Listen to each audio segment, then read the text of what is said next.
Press the bell icon to never miss an update from placement interviews. Hello everyone, I am Akash Dabas. Currently I am pursuing BTech in Mathematics and Computing from Delhi Technological University, and I have done my senior secondary school from Bal Bharati Public School, Rohini. And I have got pre-placement offer from Microsoft IDC, India Development Center.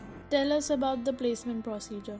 In my third year, Microsoft came to our campus for intensive procedures, and I got selected from that. So there was one round in our campus only. This was about competitive programming. So we were given 3 questions, and that was for screening. So I attempted all 3 of them. They were pretty standard questions, and we were marked on the basis of the efficiency of the programming, time complex and space complexity. And anyone who has got all 3 questions right were called for interviews. Thereafter, we were called to NSIT for our further round of interviews, and there were 4 other rounds. One was group fly round, in which people were screened on the basis of how they were able to program, how they were able to discuss the program with their seniors. So in the first round, group fly, we were given one problem that was encoding problem, and we were supposed to discuss how we'll approach to that problem with the invigilators present there. So 70% of the students were out of that interview. After that, there was one other interview, that was in-person interview, and I was asked questions related to graph, like Dijkstra algorithm. They gave me the problem statement that you want to go from point A to point B, what would be the best strategy to that, and yeah, that's it. There were few other questions related to brute force. So there was a brute force, pretty hard brute force question. And actually my second interview got skipped because of my performance in the first interview, and thereafter was the final round of the interview, the third round. And in that interview they asked me about substring search. They said that you need to perform the substring search, and I said pretty straightforward that we will go and use KMP algorithm. But they said that I don't want to use KMP. Please tell me the brute force implementation of that. So I explained the brute force. Now they asked me to improve that brute force. Rather than using KMP, they wanted to use brute force or some other algorithm, but just incrementally changing the algorithm. So I was stuck onto that problem, but after some time I was able to come up with an algorithm using the hash code. So we'll generate the hash code, and it was something related to that. And later on I came to know it was Boyer-Moore algorithm that they were asking for. And yeah, that was all with the interview procedure. What was your preparation strategy? In DTU, interview procedure starts in around August. So I started preparing for the interviews in December. I started with competitive programming, not focusing on much. So up to February, I just did something randomly. And then I asked my seniors, they asked me to buy some books and some other resources. So I went for a book on data structure and algorithm from Narasimha Karamunchi.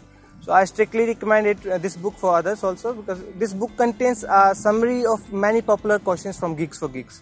So it will help a lot. So that book itself gave me some basic building blocks for more combination of difficult problems. So after that, I used to do 10 questions, 20 questions a day, having good combination of complexity.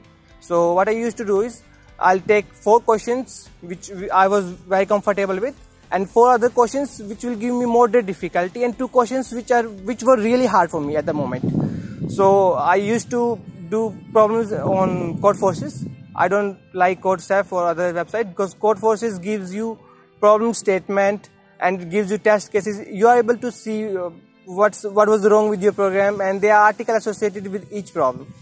Moreover, there were weekly competition on Codeforces. I'll highly recommend to do those competitions, because they'll give you a chance to see, to undergo the pressure that you suffer while you're coding for your interview or something.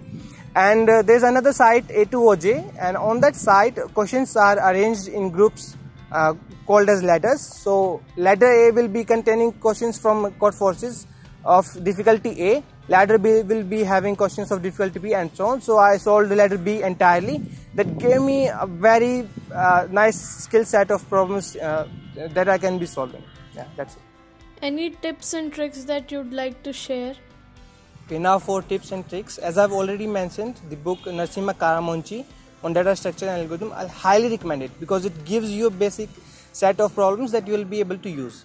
Secondly, what you do, you pick one chapter from that book, you do the chapter from that book only, and then you'll move on to code forces. You do some questions from that topic from code forces, like 20 questions, 30 questions, 50 questions. After that, so this is all related to data structure algorithm, and don't skip any of the topics. Like people say that graphs are not that much recommended, or dynamic programming will not be asked, but believe me, interviewer ask you question from DP as well as graphs. And then related to other subjects like operating system, DBMS, you should be doing whatever is there in your course only. That will be more than sufficient, but you should revise before going to interview. Then there's one other important thing about design questions. So in the latest interviews of Microsoft for off-campus placement, they asked many questions from design problems, and people got stuck on that because they haven't practiced that. So I'll say you should practice at least 10-20 questions on design problems also. So that's it for this video. I hope you like this video. Please like, share and subscribe to our channel, and also let us know if you like these videos and if you want to watch more of them, and suggest us topics in the comment section below. And also I'll be linking all the social media handles in the description. You can go there, follow us there, drop a text if you want to be interviewed, or if you know somebody who can be interviewed and would help others. So that's all for today. We'll see you next time.